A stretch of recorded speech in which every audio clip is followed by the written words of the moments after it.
mon Jamie qui sort, on va se faire la vidéo que je vous avais annoncée donc sur un petit peu le sujet qui fait parler l'OGC Nice en ce moment, qui fait parler toute la planète OGC Nice en ce moment. C'est ce fameux sujet après cette défaite en Coupe de France face à Nantes. Galtier va partir. Donc, je vais te donner mon avis sur ce sujet-là, qui pour moi sont les réels fautifs à cette défaite dans cette finale, puis ce fait qu'à un moment donné on était deuxième, aujourd'hui on est sixième, la qualification européenne va être compliquée.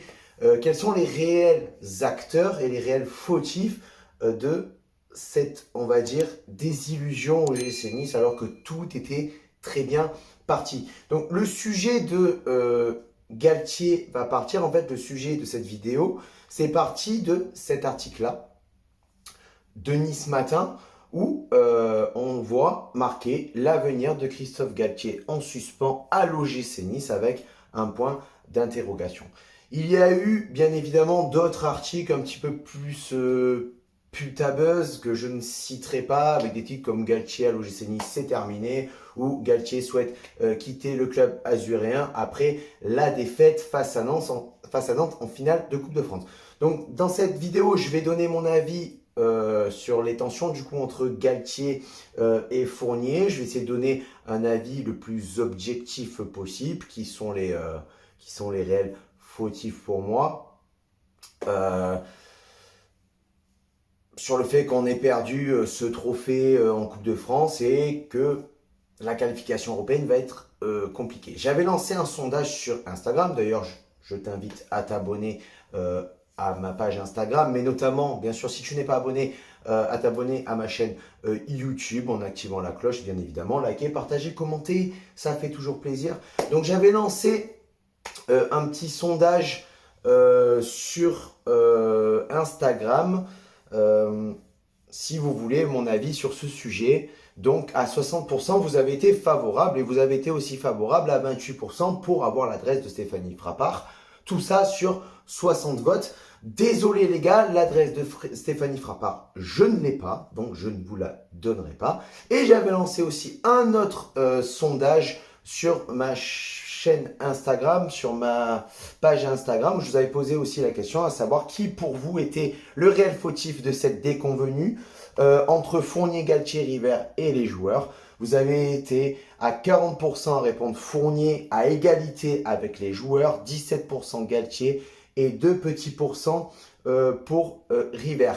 La question sur le sondage avait été aussi reformulée sur la page Twitter France Bleu Azur.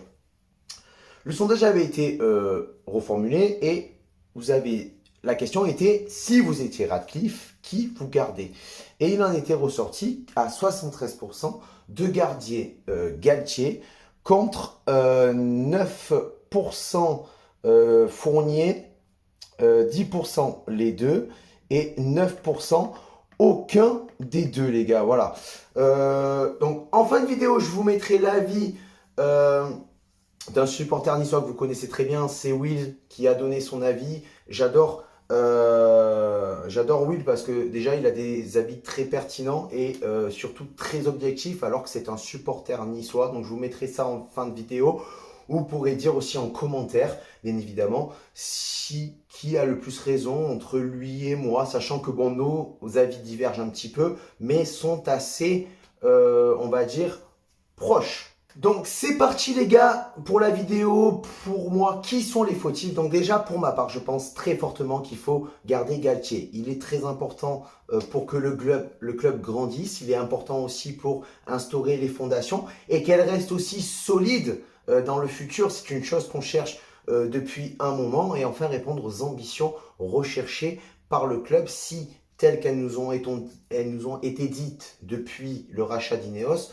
Elles sont vraies. Il va falloir par contre que Galtier fasse des réajustements tactiques sur son système de jeu qui ne convient plus à l'OGC Nice, qu'il fasse progresser les joueurs techniquement en se servant de toute la panoplie qui est mise à sa disposition. Style par exemple ne pas mettre au placard des joueurs comme Alexis Claude Maurice ou des joueurs comme Guessant qui l'utilisent très peu et je peux t'en citer d'autres. Pour moi, dans cette situation-là actuelle de l'OGC Nice, tout le monde a sa part de responsabilité. Et il n'y en a pas vraiment un qui est plus responsable que l'autre, même si je vais t'émettre un petit classement pour moi qui partira du premier, qui pour moi sera le premier fautif, jusqu'à la fin, qui sera le dernier fautif dans l'histoire. Mais tout le monde a sa part de responsabilité. Pour moi, tout le monde, on va dire, est égal à cette responsabilité de, on va dire, on va pas parler de fiasco, mais de cette désillusion de l'OGC Nice. Après, il va falloir dire les choses, elles vont être dites. Pour moi, Galtier ne partira pas. C'est un coup de pression qu'il utilise face à Fournier, où on sait que les tensions sont un petit peu houleuses depuis déjà le mercato estival de l'année dernière, puis surtout au mercato de cet hiver, on va y revenir. Donc il ne partira pas, il utilise juste ce coup de pression en passant par la hiérarchie supérieure qui est le groupe Ineos. Galtier, je pense qu'à l'heure actuelle, il a besoin de vraies confirmations. Il a besoin de savoir si l'année prochaine, il repart dans les mêmes conditions que cette année, c'est-à-dire avec un mercato très peu ambitieux. Il veut, je pense, aussi des confirmations sur les réelles ambitions du club, qui étaient à savoir des qualifications européennes et notamment la Champions League. C'est pour ça que aussi Galtier est venu, parce qu'il veut aller chercher la qualification en Champions League. Donc Galtier veut des confirmations et veut qu'on lui dise la vérité sur les réelles ambitions de ce groupe Ineos et de ce projet Ineos dont on parle depuis 2019. Ne partira pas, les gars. Je ne pense pas, à moins que Ineos ne lui propose pas ce qu'il veut. Je ne pense pas, parce que je pense que sur le choix de l'entraîneur, on a fait un très bon choix et je pense que on n'aurait pas pu trouver mieux en entraîneur français, je parle, bien évidemment. Donc, je pense que c'était un gros coup de pression de Galtier et que il veut juste des confirmations et savoir où il va et comment va se passer la saison prochaine. Parce que s'il n'a pas ses garanties, je pense que dans ce cas-là, il pliera ses bagages et il partira pour un autre club, sachant que déjà, d'autres clubs sont sur le dossier depuis que on ne sait pas trop comment ça se situe au niveau de l'OGC Nice. Donc je te l'avais dit, j'avais établi un petit classement pour moi, même si je pense que tout le monde est égalitaire au niveau de la responsabilité de tout ce qui se passe sur cette saison au niveau du club. J'avais établi quand même un petit classement. Pour moi, le premier responsable, c'est Fournier. Ensuite vient River. En 3, les joueurs. En 4, Ineos. Et en 5, Christophe Galtier. Je vais t'expliquer, pour mon avis à moi, pourquoi, dans cet ordre-là, ils sont responsables. Donc pourquoi Fournier? Fournier, il ne faut pas nier que son travail a été remarquable. Mais je pense que comme son consort River, ils ont fait leur temps et que pour eux, il est maintenant temps de lâcher le club et on n'oubliera jamais ce qu'ils ont fait. Mais il est temps de lâcher le club pour qu'ils puissent grandir et puis qu'ils puissent prendre cette dimension différente, cette grande dimension qu'on attend. Combien de temps ça fait que nous entendons que le club est en transition, que cette année, il faut encore tout reconstruire, donc c'est pas pour cette année. Et combien de fois on a entendu, non, c'est pas cette année. Il y a toujours une excuse, mais rappelez-vous déjà, sous l'ère Favre, on devait avoir un Memphis Depay. On s'est retrouvé avec un Bassem Srarfi. Sous l'époque Vieira, pareil. Vieira, je ne sais pas si vous le savez les gars, mais Vieira avait menacé de démissionner pendant le mercato estival s'il n'avait pas Jeffrey Adélaïde. Julien Fournier a tout fait pour l'avoir, pour que Vieira reste et qu'on ne soit pas dans la merde en début de saison. Et sous l'ère Galtier, on devait faire le coup Bergwijn de Tottenham et on s'est retrouvé avec Brahimi, le remplaçant d'Angers. Je n'ai rien contre Brahimi, il a tout mon respect, mais tu vois qu'au niveau de l'expérience, c'est pas la même chose. Hein. Donc, Fournier veut toujours faire les plus beaux coups pour faire un max de pognon, mais là, il faut partir. Il faut partir. Je pense que cette politique de business football à l'OGC Nice a assez duré. C'est bien quand tu veux reconstruire une équipe et que tu veux t'installer dans on va dire dans le temps, mais là maintenant, on en a marre d'être installé dans le temps et on veut de l'expérience, on veut des joueurs sans que ce soit des superstars, mais des joueurs qu'on connaît sur la scène européenne, qu'on connaît leur palmarès et leur succès. Maintenant, les gars, toujours dans la même lignée du classement, pourquoi River serait fautif dans cette histoire? Pourquoi? Bah, parce que River, pour moi, c'est un beau parleur. Beaucoup de paroles, très peu d'actes. Il est beaucoup dans la communication. Mais maintenant, il faut être dans l'action. Donc, si tu ne veux pas lâcher le club, il va falloir que tu montres ce que tu es capable de faire. Regardez tout simplement sa vidéo réaction juste après la défaite de l'OGC Nice en finale de Coupe de France. Il se dit très déçu, mais avec un large sourire. Comment... Enfin, moi je trouve ça très insultant pour les supporters et pour l'image du club. Comment tu peux dire que tu es déçu, mais en même temps mettre un sourire? Alors oui, c'est de la communication. Bien sûr qu'il ne va pas se mettre à pleurer, mais tu peux montrer un petit peu plus de déception réelle après cette finale perdue. Après, pourquoi pour moi River est aussi fautif? Parce que je trouve qu'il surprotège Fournier. Il est très souvent de son côté en mettant en traduction un petit peu pédagogique et démagogique ses intentions délicates, tu vois. Quand Fournier a fait des choses ou quoi, River est toujours derrière, met les formes pour ne pas nous inquiéter et qu'on ne se soulève pas dans un mouvement pour aller au centre d'entraînement et tout faire péter. Euh, pour moi, River pardon, ne doit plus être dans l'observation et doit véritablement s'imposer au sein du club et être en désaccord avec Fournier quand il faut l'être. Après, de manière constructive, afin de faire grandir le club.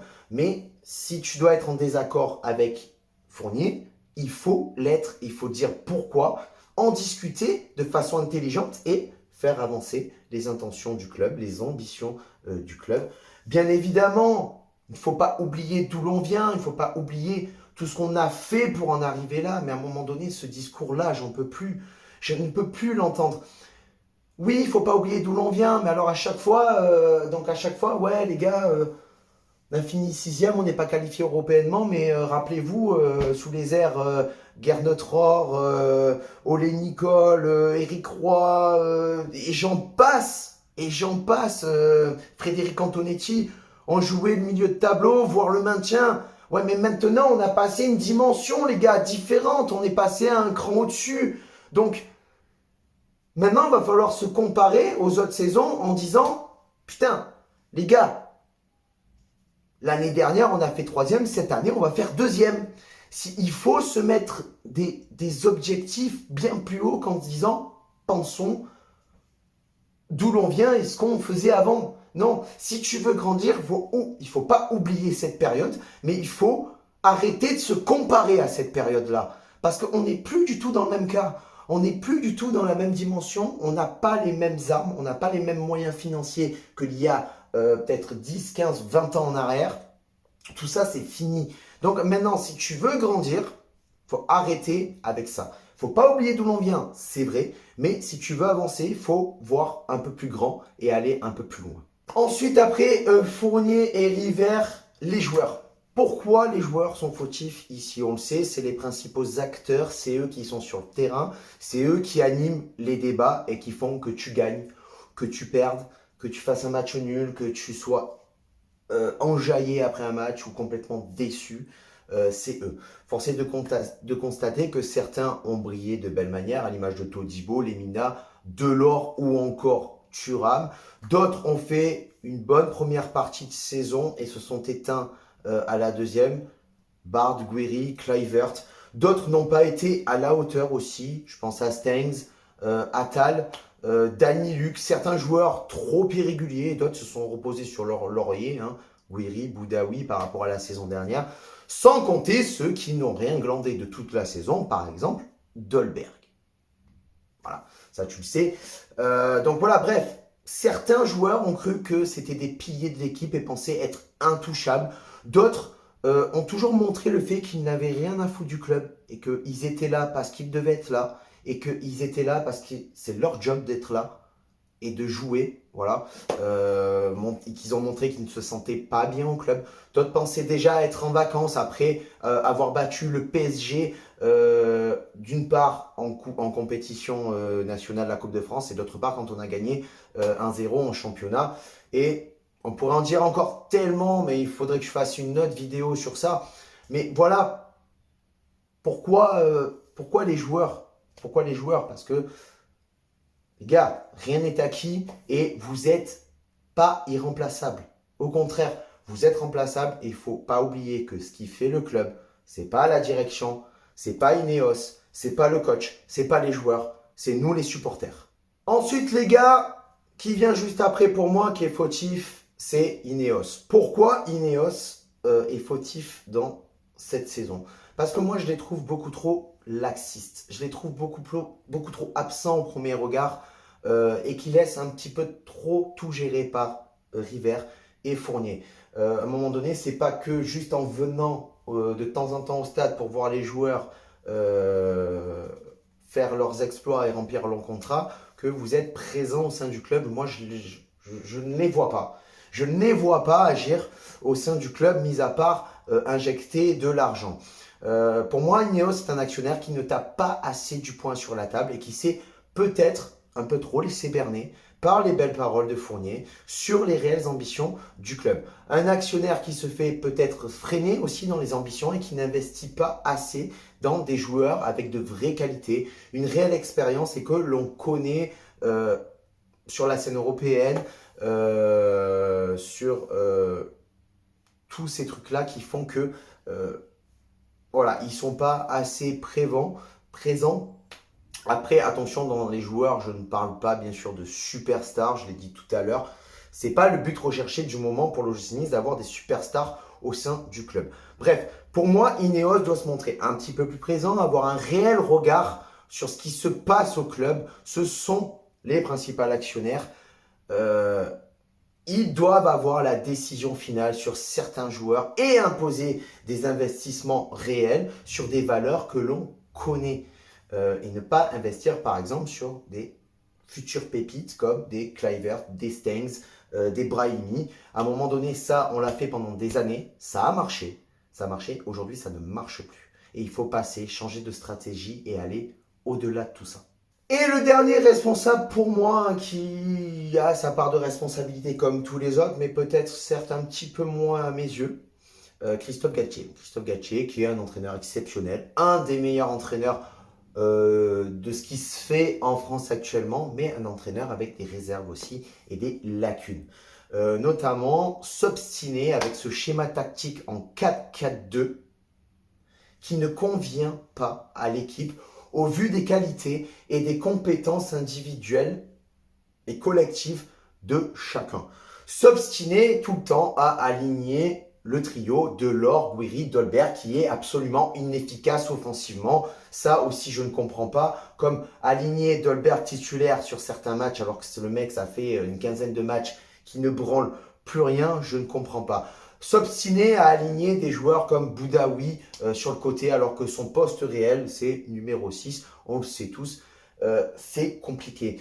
S'obstiner aussi à mettre des joueurs au placard qui seraient utiles à l'équipe ou d'utiliser très peu de joueurs qui seraient disponibles et qui seraient efficaces au moment où on est le plus en difficulté. Par exemple, se dispenser de certains joueurs qui apporteraient une différence sur le terrain, par exemple. Je pense que Galtier doit adapter sa philosophie de jeu en sachant qu'on a une équipe avec énormément de potentiel, mais parfois il devrait mettre un petit peu son ego de côté, mettre aussi de côté on va dire la partie affective qu'il peut avoir avec certains joueurs qui n'apportent rien. Galtier a de très très grosses qualités, mais ça a l'air d'être une personne assez têtue sur certains points. Et la composition qu'il a sortie lors de la finale de la Coupe de France, je suis désolé, ça a été une grosse erreur. Aligner le trio offensif Guiri, Delors, Dolberg, pour moi, erreur. Titulariser Boudaoui, erreur. Je ne dis pas que titulariser Bard a été une erreur, mais j'aurais préféré voir un Jordan Amavi. Largement, je pense qu'il aurait fait bien plus le taf que Melvin Bard. C'est fait, c'est passé. C'est un entraîneur, il a droit à l'erreur, il est humain. Et surtout que c'est que sa première année. Mais tout ça fait qu'il a aussi sa part de responsabilité. sur cette saison-là, même s'il ne faut pas oublier d'où l'on vient, que l'année dernière, ça a été une saison catastrophique et que cette année, on en est loin de cette saison catastrophique, à moins que on perd la Coupe de France, ça c'est déjà fait, et qu'on ne se qualifie pas pour l'Europe. Là, ça sera par contre catastrophique cette fin de saison. Voilà les amis, je vous laisse avec Will et écoutez ces audios qu'il m'a fait très gentiment et qui m'a autorisé à passer dans la vidéo. Voilà, n'hésitez pas à mettre votre avis sur qui pour vous sont les principales, on va dire, responsables de tout ça. Dire si vous êtes d'accord avec moi ou pas, si vous êtes d'accord avec Will ou pas, si on a tous les deux raison, si on est tous les deux des gros cons. Voilà, je vous laisse avec Will et ses audios sur ce Ciao Viva, la Bayetta et Issanis. Donc première chose, je le dis, je le répète, j'en ai déjà parlé dans tes lives plusieurs fois, c'est pas parce que le propriétaire de l'OGC Nice est Ineos, qui est un propriétaire richissime, très puissant, qui est capable de faire des offres qui se chiffrent en milliards d'euros pour racheter Chelsea, qu'ils vont beaucoup investir dans l'OGC Nice. Ça, il faut bien le comprendre. Les supporters n'ont pas l'air de comprendre que c'est pas parce que Ineos a de l'argent qu'ils compte mettre forcément beaucoup d'argent dans l'OGC Nice. Ça, c'est la première des choses. Donc moi, je pense sincèrement que Rivière, Fournier, ce sont des excellents dirigeants. Depuis qu'ils sont au club, je suis désolé, mais moi je peux pas blâmer ce qu'ils ont fait. Ils ont fait un travail vraiment remarquable. Ils ont récupéré un club qui était complètement à la dérive, qui luttait pour le maintien chaque année, qui avait des installations totalement insalubres, qui vraiment jouaient avec des joueurs de deuxième division, on était tout le temps dans le ventre mou. Depuis qu'ils sont là, je suis désolé. On a regoûté à l'Europe, on est allé 3 ou 4 saisons vraiment dans le haut du classement, dans les 5 premiers. On a eu des beaux joueurs, on a réussi à faire des belles saisons. On peut pas blâmer ce qu'ils ont fait comme travail, c'est pas possible, je suis désolé. Mais par contre, on ne sait pas ce qui se passe en interne. Je pense, à mon avis, que Rivière et Fournier, s'ils avaient les moyens qu'ils demandaient, ils feraient un mercato en fonction. Donc, ils recrutent, à mon avis, ce qu'ils peuvent. Ça veut pas forcément dire que... par exemple, ils ciblent un joueur parce qu'on a une bonne cellule de recrutement. Ils ciblent un joueur. Bon, voilà, je pense notamment aux joueurs argentins qui avaient River Plate, au Memphis Depay ou n'importe qui d'autre. Ils ont des joueurs qui pourraient nous satisfaire, mais ils n'ont pas forcément les moyens. Donc après, ils peuvent pas faire de miracle. Je veux dire, quand tu vas voir ton patron, tu dis bon voilà, il me faut tant de millions et qu'il te dit non, je t'en donne que ça. Bon après, t'essaies de négocier comme tu peux, mais bon, si t'arrives pas à faire les coups, tu les fais pas quoi. C'est pas leur faute à mon avis. Ça c'est la première des choses. Deuxième chose, Christophe Galtier, il n'y a pas de débat, il n'y a pas de doute. Je suis désolé, sa réputation elle est pas à faire. Partout où il est passé, il a fait du bon travail. Je suis désolé, il est élu meilleur coach de Ligue 1 plusieurs années de suite. Tout le monde en parle, tout le monde le veut. Arrêtez de dire qu'il a une part de responsabilité ou que c'est sa faute. Pas du tout. Christophe Galtier, encore une fois, c'est un entraîneur. Les entraîneurs, ils sont pas sur le terrain. Ils donnent des consignes, ils font des compos avec les effectifs qu'ils ont à leur disposition. Et après, ils peuvent pas faire de miracle non plus. Je veux dire, tu fais avec ce que t'as. C'est sûr. Moi, je pense qu'il y a un souci d'effectif, tout simplement. Et d'ailleurs, là, la rumeur comme quoi il y a des tensions depuis un mercato hivernal qui n'a pas satisfait, ça prouve que justement, il a fait des demandes de joueurs qui n'ont pas été accordées. Christophe Galtier, c'est le meilleur entraîneur. On a une chance qui est vraiment inestimable de l'avoir. Il pourrait coacher de beaucoup plus gros clubs. On a la chance de l'avoir, il faut surtout pas le perdre, il faut se mobiliser, il faut clôturer le centre de formation, il faut pas le laisser sortir, il faut faire ce que vous voulez, mais il faut pas qu'il parte, c'est interdit. Donc lui veut faire venir Luis Ocampos, c'est une très bonne chose. C'est un très bon directeur sportif, il a fait un travail super à Lille. C'est lui qui a fait venir tous les Turcs, etc., qui les a amenés aux champions de France, donc c'est très bien. Julien Fournier, c'est un bon dirigeant, je pense qu'il a fait son temps aussi. Donc après, faut avoir de l'ambition, quoi. Je veux dire, Christophe Galtier, lui, c'est vraiment un coach qui a une ambition et qui cherche, qui a une mentalité de gagneur, quoi. Donc il faut surtout pas le perdre. Franchement, c'est comme si tu demandais à un ouvrier de dévisser une vis avec un couteau pointu, quoi. C'est l'enfer. Ok, il va peut-être réussir à la visser, à la dévisser, mais il va mettre 10 ans à le faire, il va fracasser la vis. Voilà, non, il faut un tournevis adéquat. Il le demande, on lui donne pas, ben, je comprends qu'il ait des envies de se barrer, quoi.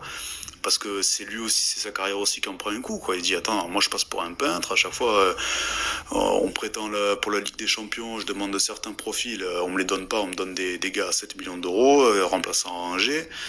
Moi je comprends, c'est pas du tout la faute de Galtier, ça n'a rien à voir. Le problème c'est que on n'arrive pas à motiver suffisamment le Ineos d'investir un peu plus, de mettre plus d'argent dans le l'OGC Nice. Après, il y a un truc aussi que tu peux rajouter, que les supporters ont tendance à oublier, et une chose qui est très très importante aussi, c'est ne pas oublier que Rivière-Fournier, ils ont réussi à faire racheter le club du groupe sino-américain.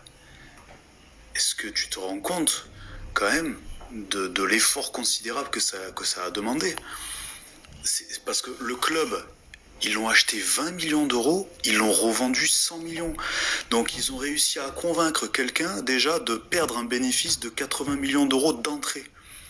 C'est hallucinant parce qu'il n'y a pas de différence entre l'achat du club à 20 millions et la vente à 100 millions. Il y a eu 6 mois. Le club, il a pas gagné 80 millions de prestige, si je peux dire. Donc ils ont réussi à faire un truc pareil. Et voilà de quoi ils nous sauvent. Parce que le groupe actuel,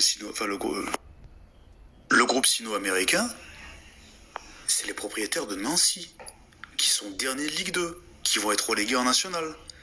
Je sais pas si vous vous rendez compte quand même comme ils nous ont sauvé le cul. Donc on peut être un peu dur avec eux sur certaines gestions, mais on peut pas les blâmer à ce point-là, c'est pas possible. Je suis désolé, ils ont quand même notre reconnaissance. Après, il y a peut-être une ambition qui est trop mesurée, mais à savoir en interne si c'est leur volonté ou si c'est parce que justement Ineos ne délivre pas suffisamment de fonds.